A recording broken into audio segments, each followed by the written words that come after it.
Hi, it's good to see you again. Unfortunately, there's no cops made of metal this time. There's no zombies. It's just me, my opinion, and I. Several years ago, I called a radio station, and I told the announcer on how I really wish I had the cojones to go ahead and do exactly what he does. And he drafted me into the political arena. I didn't exactly know what to do, but I knew how I had to do it. What I had to do to train, what I had to do to be somebody that actually cared about something. And I believe I found that recently. And it hurts to know what people are doing over the deaths of our kids.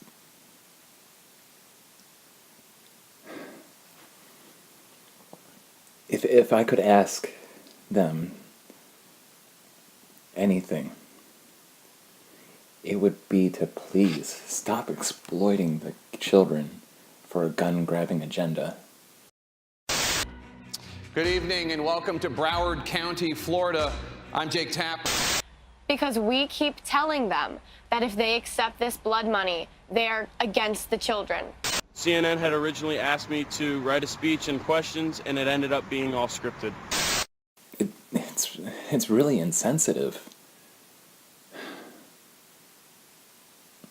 I wonder how insensitive some people could be. But then I see them trying to brainwash our kids to spew the gun-grabbing agenda even more. Governor Andrew Cuomo participated in a die-in alongside local teens. How many more? And how many more? We will accept nothing less than comprehensive gun control. Walkouts, really? How could we not notice that type of brainwashing? Saying that we need more gun restrictions is like saying the system worked to begin with, and it didn't. Weren't just minor hints or oblique clues, these were blaring warnings. He was able to pass the background check because we have a system that's flawed. The Sutherland Springs murderer was able to pass the background check because the Air Force did not report that record. For all we know, the system is purposely being failed so then gun grabbers can get more guns. That's why I cannot trust any political person that is a gun grabber. All they have to do is sit on their hands and knees and wait for something to happen. They get an incident, and then they get our guns. Why don't we treat this like every other thing that we use? We used to have really bad auto fatality rates. I'm not talking about banning cars or guns here, but if guns were regulated like cars are... God bless those souls that died to a system that was supposed to protect them. Basically, what I truly fear is that the very system exists as long as there's a problem. How can I trust a harder, more complex, sensible system to do their jobs right either? Where did the gun come from, and how did it get in the hands of a criminal? I would definitely agree for having more gun laws if they actually worked. Unfortunately, it seems like people slip through the cracks, or they can just steal one anyway. I think what we really need is more responsible gun owners. But without training in schools, how can we have many? Now, the idea, as you know, has been met with both criticism and praise. It's designed for children as young as 8.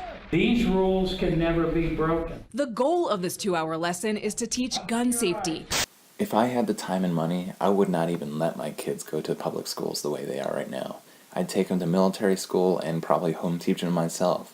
This way they are guaranteed to get the things they need to know in order to survive. I think the most sensible thing that we can do is to just reinstate the firearm training curriculums that we used to have in schools. We even had gun clubs. And then we also need to take a good look at why we're giving such young kids psychoactive drugs even before their brains are developed. Maybe by then we can go ahead and ease our way back into what we had before the 1930s. History also shows us that when guns were a normal part of the curriculum, that things like this didn't happen very often, nor could the killer get that far. But we need to pay attention to the fact that this isn't just a mental health issue. He wouldn't have harmed that many students with a knife! In 2015, the most recent year for which we have data, rifles were used in a total of 252 homicides in America. By comparison, old-fashioned knives, sharpened metal, were used in more than 1,500 killings. When the ban was lifted, there may have been a spike in school shootings. I also had to look it up for myself and also notice that the bigger spike was when the ban was first put into place. It seems to go up every time we start messing with the system. We agree with what the founders wanted, and that it covers muskets. Assault weapons already existed. Take the Belton flintlocks, for instance, which was created during the Revolutionary War and can fire 20 or so rounds in the pull of one trigger in about 5 seconds.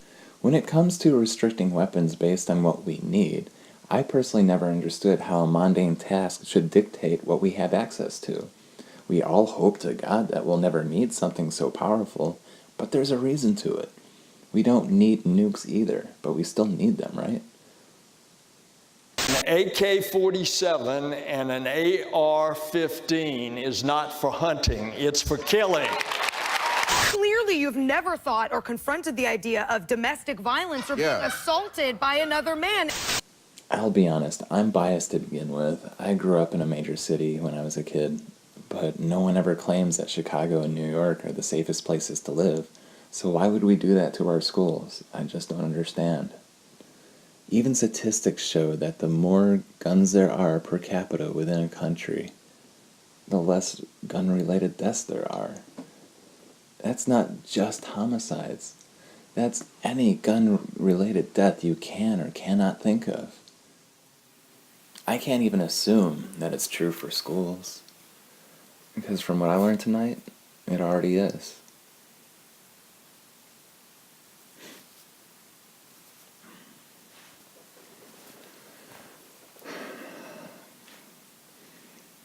God bless those children. God bless our children. And God bless the United States of America. Because what some people are willing to do to them, we need it. We need His love right now, more than ever. Thank you.